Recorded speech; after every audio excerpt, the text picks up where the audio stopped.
Kamusta po kayo? Bago po ang lahat, first things first.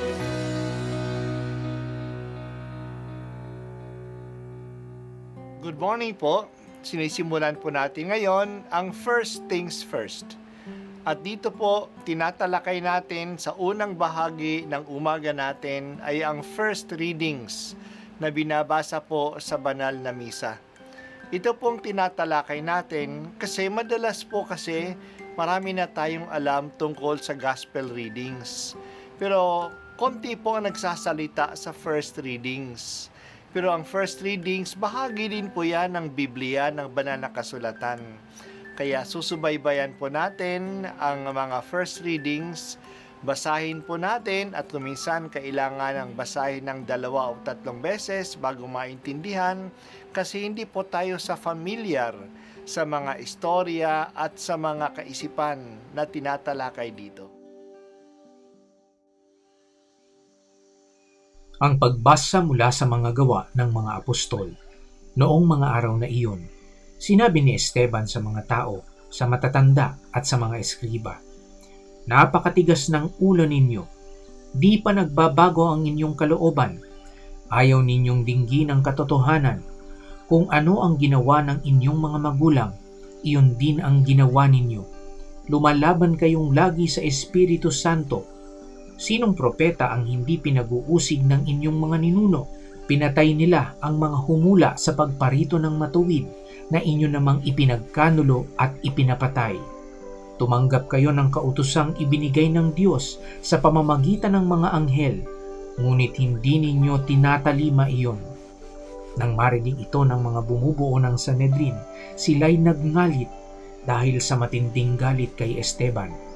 Ngunit si Esteban, napuspos ng Espiritu Santo, ay tumingin sa langit at nakita ang maningning na liwanag sa paligid ng Diyos at si Jesus na nasa kanyang kanan.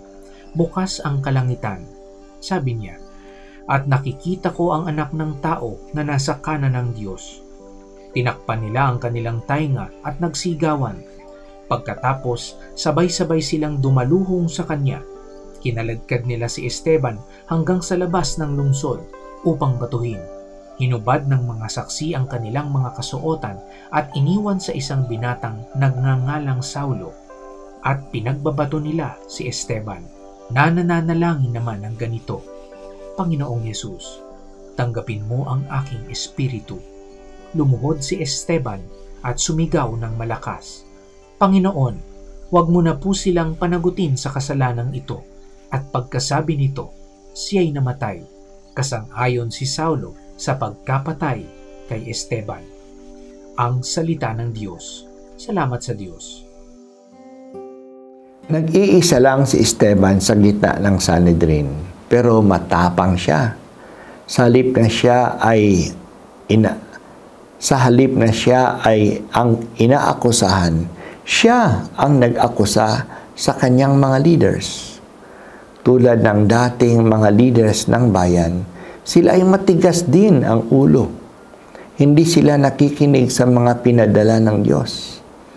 Tulad ng mga ninuno nila, kinakalaban din nila ang Espiritu Santo. Pinatay nila ang mga propeta, pati na si Jesus na ang matuwid na pinadala ng Diyos. Sayang, binigyan pa naman sila ng mga kautusan na binigay ng mga anghel, pero hindi nila ito sinunod. Natural, malaki ang galit ng mga tao at ng kanilang mga leaders sa mga maaanghang pero totoong si akusasyon ni Esteban. Habang nangingit-ngit sila sa galit, nagkaroon ng pangitain si Esteban. Nakita niya si Jesus, ang anak ng tao, nakaluklok sa kanan ng Diyos Ama. Sinabi niya ang pangitaing ito at lalong nagalit ang mga tao. Sa pagsasabi na si Jesus ay nakluklok sa kanan ng Ama, sinasabi niya na si Jesus na nga ay ang Mesiyas, ang pinili ng Diyos. Hindi ito matanggap ng mga tao. Para sa kanila, ito ay paglapastangan sa Diyos. Kaya Kinaladkad nila si Esteban sa labas at binato. Namatay si Esteban na tumutulad din kay Jesus. Pinaubaya niya ang kanyang kaluluwa sa kamay ng Diyos at pinatawad niya ang pumapatay sa kanya. Isa sa mga tao na sumang-ayon sa pagpatay kay Esteban ay si Saulo, ang magiging Pablo. Maaring minor na edad pa siya, kaya hindi siya maaaring sumama sa pagbabato kay Esteban. Pero siya ay nagbantay ng mga balabal ng mga taong bumabato sa unang martir ng simbahan. Nagiging violent na ang oposisyon laban sa mga Kristiyano. Sa kaso ni Pedro, siya ay pinagalitan lang at binigyan ng warning. Pagkatapos siya ay binilanggo at pinalo. Ngayon nagsimula na ang pagpatay sa naniniwala at nagpapahayag kay Kristo. Tumigil ba ang mga Kristiyano? Masusubaybayan natin sa mga susunod na kabanata na mas lalong tumatag ang kanilang pananampalataya at mas lalong lumaganap ang magandang balita. May kakasabihan, the blood of martyrs is the seed of the faith. Mas lalong umuusbong ang pananampalataya kapag ito'y dinidilig ng mga dugo ng mga martir. Ito ay nagsisilbing pandilig sa paglago ng kaharian ng Diyos. Sa mga sulat ni San Pablo, kanyang inamin na siya ay naging bahagi ng pag-uusig ng mga Kristiyano. Pero ngayon, siya na ang nagpapahayag ng magandang balita. Ang dugo ni Esteban ang nagpunla ng pananampalataya sa puso ni San Pablo na noon ay hindi pa niya kilala. Hindi sayang ang pag-aalay ng buhay para kay Kristo. Hindi sayang ang pagsisikap, ang mga pagod, ang mga pawis at mga luha na binubuhos para sa pananampalataya.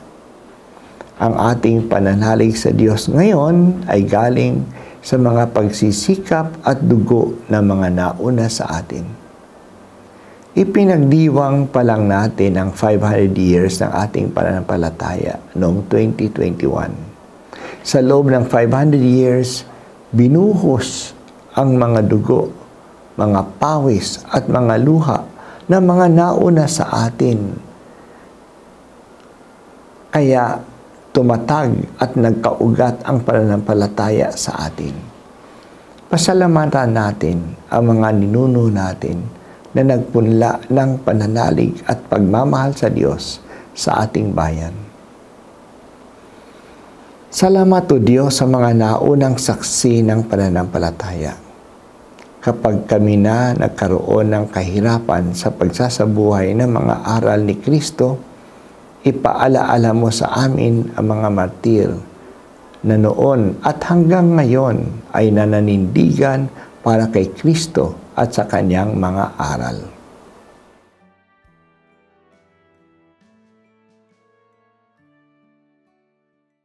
At ako po ay si Bishop Broderick Pabilio dito sa First Things First.